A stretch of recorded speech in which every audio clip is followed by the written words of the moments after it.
Coucou tout le monde, j'espère que vous allez bien. Alors j'ai le plaisir de vous retrouver aujourd'hui pour la présentation d'un petit oracle que j'ai dû le recevoir cet été, je pense. Donc il s'agit de l'oracle des maîtres chats.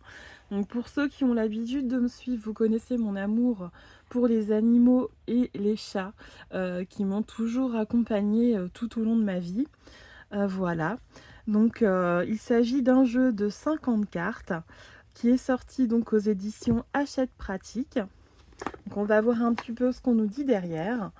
L'oracle des maîtres chats. Dilemme amoureux, incertitude professionnelle, questionnements amicaux. Choisissez une carte et laissez les chats vous guider et vous inspirer. Vous pouvez leur faire confiance, du haut de leur 9 vies et de leur sale caractère, ils savent ce qu'il faut faire, en toute situation et sans se préoccuper du regard des autres. Donc évidemment, c'est un oracle qui pouvait que me parler. Hop, le petit livret, on y reviendra tout à l'heure. Donc on a un coffret comme ceci.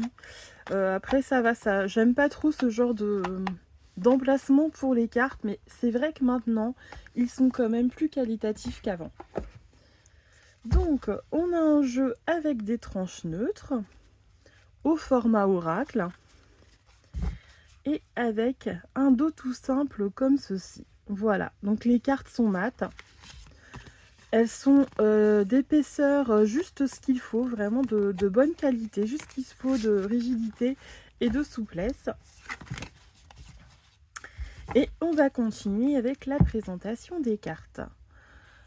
Hop, alors on a le Katmandou, l'unique. Et vous voyez, donc ce qui est bien, c'est que vous avez des petits mots-clés avec toujours donc 3 petits messages différents. Donc là, par exemple, pour cette carte, on a les gagnants ne sont pas toujours ceux qui passent la ligne en premier, avec toujours des petits conseils à méditer. Donner de la voix, chaque miaulement compte, et il n'est pas nécessaire d'aboyer pour devenir chef de meute. Voilà, donc on ira voir après pour du coup voir comment on utilise les cartes. Donc là, ce qu'on nous dit sur le devant du livret, la petite souris concernera toujours le relationnel, la pelote de laine, la vie quotidienne, et la petite empreinte de pattes de chat, ce sera le travail. Voilà comment on s'y retrouve donc sur les cartes. Je continue ma petite présentation. On a Ernesto, le défenseur des droits, Minette, la romantique, Henchkat, l'acolyte du grand méchant, Samoirol, l'artiste, le chat de concours, Dusty, le kleptomane, Fréja, la déesse, Birbom, le comédien, Grimalquin, le visionnaire, Minou Corleone, le parrain. Elle est trop adorable cette carte. Décès, le démoniaque. J'ai du mal à parler aujourd'hui, décidément. Qui ressemble beaucoup à ma petite Salem. Le chat de Dick Whittington. Le Behemoth. Le Blackie. Le Tombili, croquette un chill. Bébé chat, le globe-trotteur. Hank, le candidat au Sénat. Tobermory, le bavard. Hamlet, le réceptionniste. Amish Macamish. Sissi, le double. Barsic, le politicien. Le Catcite, l'apparition démoniaque. Monsieur Bernardo, l'acrobate. Ménékineko, le chanceux. Le chat en garde alternée. L'importun. Le chat nu. Trim le marin. Ça doit être un chat breton, ça, je suis sûre. Rien, le philosophe. Le chat botté, le rusé. Le chat du Cheshire. Cheshire, Cheshire, je suis pas sûre de comment on le dit, je pense que ça doit être Cheshire. Larry le désinvolte. Félicette l'astronaute, l'obsédé du carton. Donc on retrouve vraiment toutes les petits mimiques de nos boules de poils, c'est vraiment adorable. Le chat grincheux, Bastet la divinité, le chasseur, Sox Clinton, Tama la chef de gare, le cogneur la force brute, le chat de Schrödinger, le félin paradoxal, le Snowball Hemingway, le fidèle compagnon, Kofi le stratège, Peter le sportif, Simon l'héroïque, le chat Dai Weiwei, je ne sais pas comment on dit, Kiki la doucette, la littéraire, et le chat haute couture. Voilà pour les cartes. Je les trouve plus mignonnes les unes que les autres. Mais franchement, quand on aime les chats, je pense que c'est vraiment un jeu à avoir dans sa collection. Alors maintenant, on va voir le livret. Donc comme je le disais, c'est un jeu qui est sorti aux éditions Hachette Pratique. Les textes sont de Lise Faber et Caroline Roberts et les illustrations de Mr. Peebles.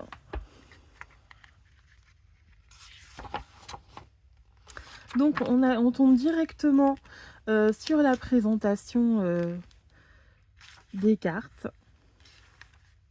Voilà, pour en savoir un petit peu plus sur le message et le chat qui est illustré. Et c'est tout simple. Alors, est-ce qu'on a des propositions de tirage ou autre? Non. Donc, c'est un petit livret très succinct avec juste l'interprétation des cartes avec des messages supplémentaires, sachant que vous avez déjà les mots-clés, les petites phrases pour réfléchir à votre question. Donc d'ailleurs, je vous propose une petite utilisation rapide pour aujourd'hui. On va se faire un tirage du jour juste avec une petite carte. Et on va dire que le message sera valable à partir du moment où vous regarderez cette vidéo. Voilà, pour voir ce que ça nous dit. Alors, il semblerait qu'il veuille déjà parler. On va prendre celle-ci. Et comme par hasard, on tombe sur ma petite Salem. Alors, attendez, je vous rapproche un peu. Voilà. Alors, d'ici le démoniaque. Donc, au niveau du relationnel, vous savez qui vous êtes, mais les autres le savent-ils? Donc là, on a peut-être l'idée d'être un peu trop effacé ou de porter peut-être un masque social qui fait qu'on ne laisse pas la chance à l'autre de nous connaître tel que nous sommes exactement. Soit par protection, parce qu'on a eu de mauvaises expériences. Moi, je sais que par exemple, c'est mon cas. Même si je laisse toujours une chance. Je pars toujours du principe qu'il faut laisser une chance aux gens de nous prouver ce qu'ils valent et ce qu'ils sont. Mais par contre, voilà, une fois qu'on a su ce qu'ils valaient, si l'expérience est négative, il vaut mieux passer à autre chose parce que de mon expérience, de mon point de vue à moi, en tout cas, c'est vite une invitation en fait à recommencer. Donc voilà, pour moi, il faut passer à autre chose. Là, c'est pas le conseil de la carte, c'est moi. Ensuite, on va avoir la pelote de laine, donc pour la vie quotidienne. Sortez du bureau de temps à autre. Donc là, peut-être qu'on a un petit peu le nez dans le guidon, concentré sur le travail. Et là, on nous dit que peut-être, ce serait bien de ne pas rapporter le travail à la maison et de se construire un à côté. D'avoir des activités, sa petite vie sociale ou des activités à la maison, hein, puisqu'on n'est pas obligé nécessairement d'avoir une vie sociale palpitante pour pouvoir profiter à côté du travail. Ça peut être aussi très fatigant. Mais en tout cas, voilà, avoir autre chose que le travail dans sa vie. C'est important pour maintenir un équilibre. Ensuite, justement, au niveau du travail, qu'est-ce qu'on nous dit? Osez jouer les chats de mauvais augure et veillez à ce que tout le monde vous entende. Donc là, pour moi, ça pourrait vouloir dire, par exemple, est-ce que si l'on voit que la façon de faire, par exemple, de notre entreprise, les choses qui sont appliquées, la démarche qu'on a par exemple dans un magasin. Voilà, je vais prendre ce que je connais pour augmenter le chiffre d'affaires.